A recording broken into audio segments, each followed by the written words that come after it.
Minister of Pakistan coming and Field Marshal Pakistan. Field Marshal is a very great. बिस्मिल्लाहिर्रहमानिर्रहीम, अस्सलाम वालेकुम नाज़रीन। उम्मीद है आप सब लोग खैरियत से होंगे। आपको पता है कि अमेरिकी सदर ट्रंप के साथ पाकिस्तान के वज़ीर आज़म और फील्ड मार्शल की मुलाकात हो चुकी है, लेकिन उस मुलाकात में क्या डिस्कस हुआ ये आपको यकीनी तौर पे नहीं पता होगा, जो मैं आपको इस व्लॉग के अंदर बताने जा रहा हूँ। आपको ये भी पता होगा कि सदर ट्रंप ने अपने कोट पर एक पिन लगाई हुई थी और वो पिन थी एक फाइटर जेट की। उसका मतलब क्या है, उसके पीछे राज क्या है और उसके लिए क्यों वाइट हाउस को भी बयान जारी करना पड़ा, उसके पीछे क्या हकीकत है ये भी बताऊंगा। और आप उससे पहले कि मैं आपको ये बताऊं कि मशरिक़ वस्ता में पाकिस्तान को क्या अजीम किरदार मिला है और पाकिस्तान को यहाँ जनूबी एशिया के अंदर, अफ़गानिस्तान के अंदर और इर्द गिर्द क्या किरदार मिला है, मैं आपको ये तस्वीर दिखाना चाहता हूं, जो कि शहबाज शरीफ और फील्ड मार्शल की मुलाकात के फ़ौरन बाद ट्रंप वहां से चले गए थे और वहां पे कुछ लोगों के साथ ये मिल रहे थे। तो आप अंदाज़ा लगा सकते हैं इस तस्वीर से जो जज्बात हैं, इसमें आप शहबाज शरीफ की आंखें देखें, चेहरे के ऊपर आप तशक्कुर देखें और एक फातिहाना अंदाज देखें, और इसके साथ ही फील्ड मार्शल के चेहरे पे मुस्कुराहट इस सारी मीटिंग की कहानी सुना रही है।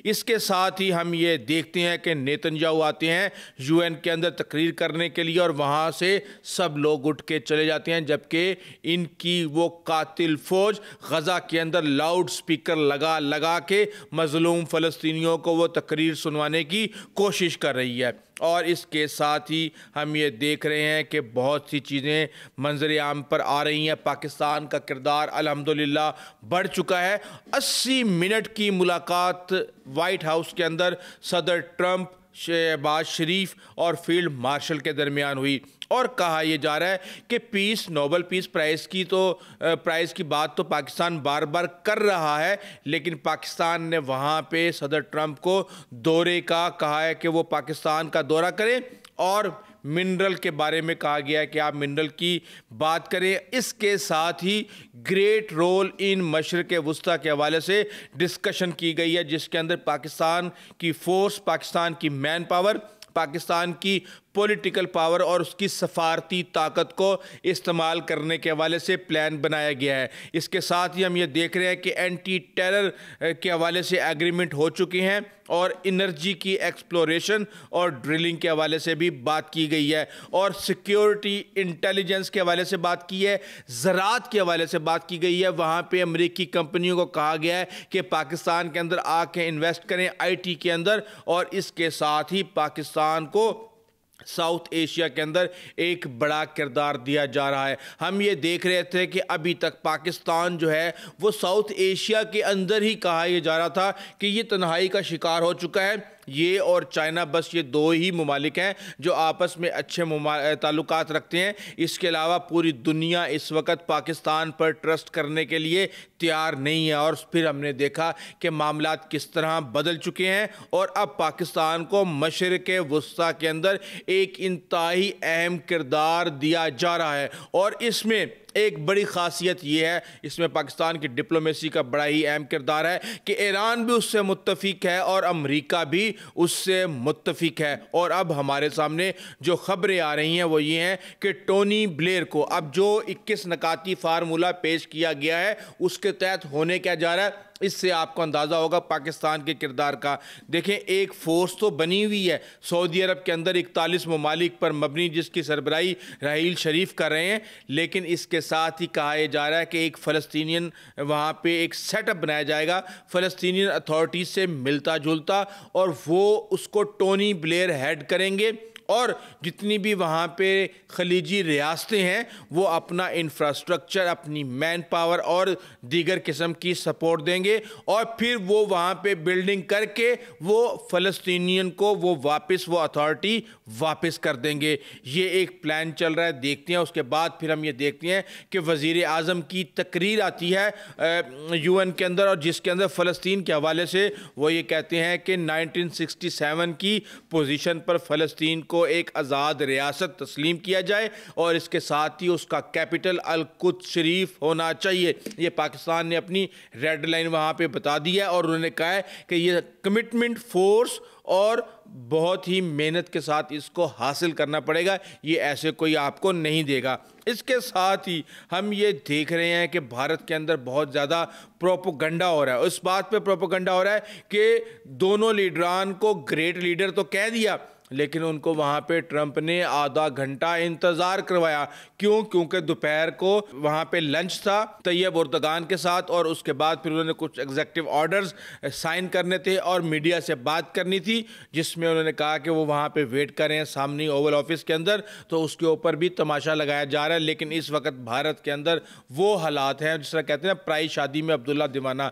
बस वो अब स्क्रीन पर बैठ के सिर्फ और सिर्फ कीड़े निकालने की कोशिश कर रहे हैं। हम ये देख रहे हैं कि पाकिस्तान के अंदर भी इसके हवाले से बहस चल रही है और जो ऑपोजिशन है वो इस पर मुख्तलिफ तरीके से सोशल मीडिया पर तनकीद कर रही है। उस हवाले से हुसैन हक्कानी का एक ट्वीट मेरे सामने आया जिसमें वो पैगाम इमरान खान की खबर शेयर करते हैं, जिसके मुताबिक वो ये बता रहे होते हैं जुलाई 2019 में कि मैं जब वापस आया ट्रंप से मिलके तो मुझे ऐसे लगा जैसे मैं 92 का वर्ल्ड कप जीत कर आ रहा हूं। तो क्या इस वक्त वही जज्बात नहीं होने चाहिए? और इसके साथ ही हम ये देख रहे हैं कि जो जहाज़ था लगा हुआ उसने तो पूरी दुनिया के अंदर तहलका मचा दिया और लगा ये कि शायद मोदी को इनडायरेक्ट मैसेज दिया जा रहा है ट्रंप की तरफ से और पाकिस्तान को खुश किया जा रहा है। तो उसके बारे में मैं आपको बता दूं कि बहुत सी बातें हो चुकी हैं और उस पर इंडियन का मीडिया भी यही कह रहा था कि ये पाकिस्तान की जो जीत है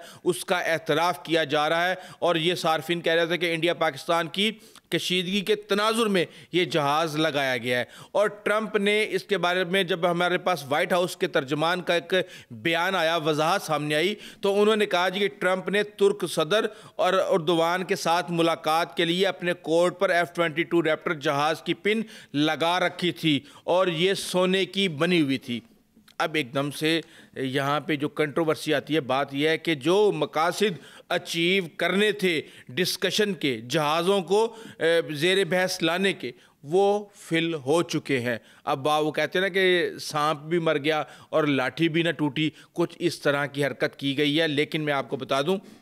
कि जब मीटिंग हो रही थी तैयब एर्दोगान की और ट्रंप की, तो उन्होंने ये कहा कि मेरे ख्याल में वो जो चीज़ें चाहते हैं वो ख़रीदने में कामयाब हो जाएंगे, क्योंकि मैं भी इनसे कोई काम चाहता हूँ। और वो F-35 की तरफ इशारा कर रहे थे। बेसिकली F-22 रैप्टर जो है वो अमेरिका ने अपने लिए बनाया और वो उसको एक्सपोर्ट नहीं करता। और इसका एक बड़ा लंबा चौड़ा बैकग्राउंड है। वो बैकग्राउंड ये है कि जब तुर्किश कंपनियां, आपको पता है कि पाकिस्तान के साथ भी वो मिलके खान की फैक्ट्री लगा रहे हैं 5th जनरेशन फाइटर जेट, तो उस वक्त भी जब F-35 बनने जा रहा था तो उसके इंतहाई अहम तरीन जो कंपोनेंट्स हैं वो तुर्किश एरोनॉटिकल कंपनी जो है वहाँ पे वो बना रही थी, तुर्किश एरोस्पेस बना रही थी और वो उसके वेंडर दुनिया में एक या दो ही थे। तो काफ़ी जो कंपोनेंट्स थे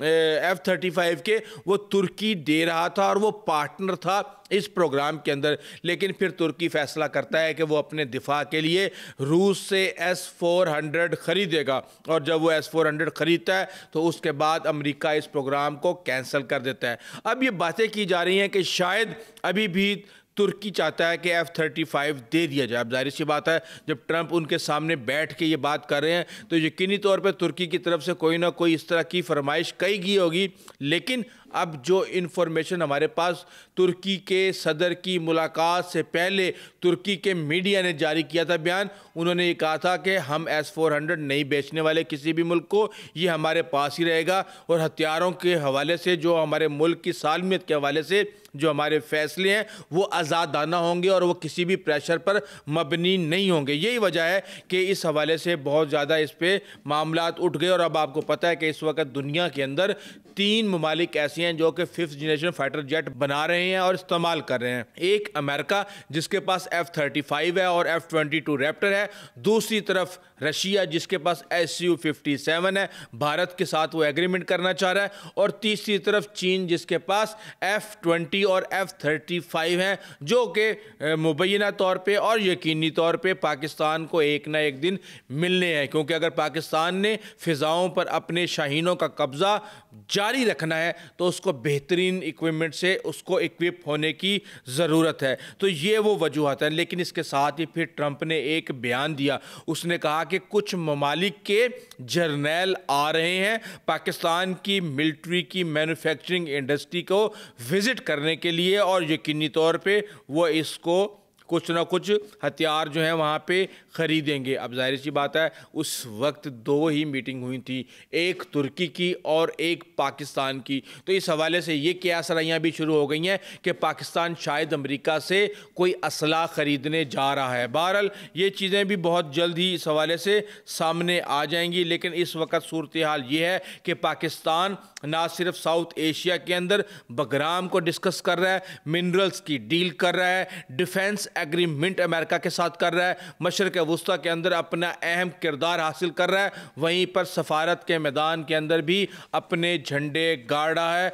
और शहबाज शरीफ तकरीर इस हवाले से कर चुके हैं। उन्होंने अपनी तकरीर पहलगाम से शुरू की, भारतीय जारियत का जिक्र किया और फिर 7 त्यारे कैसे गिराए ये कहानी उन्होंने इसका जिक्र करते करते वो कश्मीर पहुंचे, कश्मीर से वो फिर फ़लस्तीन आए जिनके ऊपर उन्होंने मुतालबात रखे जो मैं आपको बता चुका हूँ, और फिर उन्होंने पाकिस्तान के इंडस जो वाटर सिस्टम है और भारत की जो आबी जारियत है उसका जिक्र करते करते फिर वो उन्होंने उस मीटिंग का जिक्र किया जिसमें अरब इस्लामिक ममालिक के सरबराह ट्रंप से मिले थे, और फिर वो कतर पहुंचे। कतर के हवाले से उन्होंने इसकी मज़म्मत की, इसराइली हमले की, और उन्होंने ये भी कहा कि कोरियन जो यूक्रेन की जंग है उसका ख़ात्मा होना चाहिए, और साथ में 2 से 3 दफ़ा ट्रंप की जो भी अमन के लिए कोशिशें हैं उनको बड़े अच्छे तरीके से सराहा, काउंटर टेररिज्म पे बात की, और फिर जाने से पहले जहां सैलाब पर बात की वहीं CPEC और चीनी वज़ीर आज़म की भी